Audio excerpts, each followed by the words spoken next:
Ben, il y a eu beaucoup de slogans et notamment Michel Barnier doit démissionner. C'est par exemple ce qu'on a entendu aussi avec vous, Tariq. Alors on a suivi Tariq qui est parti dans les petites rues adjacentes après la place de la Nation quand le cortège est arrivé.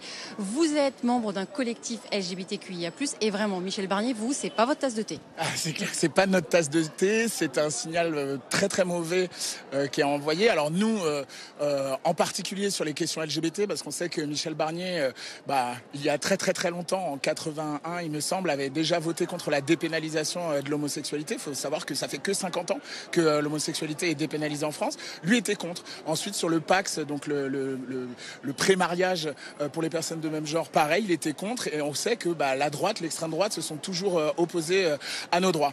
Et Bernard Cazeneuve, par exemple, ça vous aurait convenu? C'est bizarre Bernard Cazeneuve parce que je crois pas qu'il ait défendu le nouveau Front Populaire, je crois pas qu'il fasse partie d'un des partis du nouveau Front Populaire.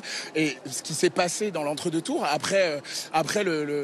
pendant l'entre-deux tours, on a battu l'extrême droite, on a battu la droite et on a battu la Macronie. Le parti de droite dont appartient Michel Barnier est arrivé en troisième position et Cazeneuve ne faisait pas partie de la force majoritaire qui est le nouveau Front Populaire. Donc la manifestation aujourd'hui, c'est pour qu'on continue à entendre votre vote, mais dans les rues, et c'est Lucie Castet ou rien, c'est le message aujourd'hui?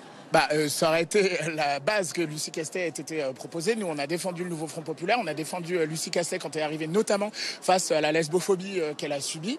Et pour nous, ce serait le plus logique. C'est comme ça que ça se passe dans toutes les démocraties. J'ai entendu sur votre plateau hier une éditorialiste qui disait « Mais regardez, en Allemagne, l'AfD, il y a des coalitions qui se font contre l'AfD. » Mais en fait, c'est normal qu'on fasse barrage à des personnes qui revendiquent le retour du Troisième Reich. C'est pas normal de faire barrage à des gens qui demandent simplement la retraite, une augmentation des salaires, un changement d'état civil pour les personnes trans simplifié. Enfin voilà, il faut quand même reprendre un peu ce qui se passe dans notre société. Nous, on demande pas la lune, on demande d'avoir une vie digne et c'est un mauvais signal également pour tous les LGBT réfugiés en France, etc. Parce qu'on sait que Michel Barnier, en plus d'être homophobe, il est raciste, il a défendu des lois racistes et il défend la chasse aux sans-papiers. Et en fait, pour nous, c'est pas secondaire. Les LGBT sont à la fois défendent les luttes LGBT, mais aussi nos luttes au travail et aussi les personnes migrantes.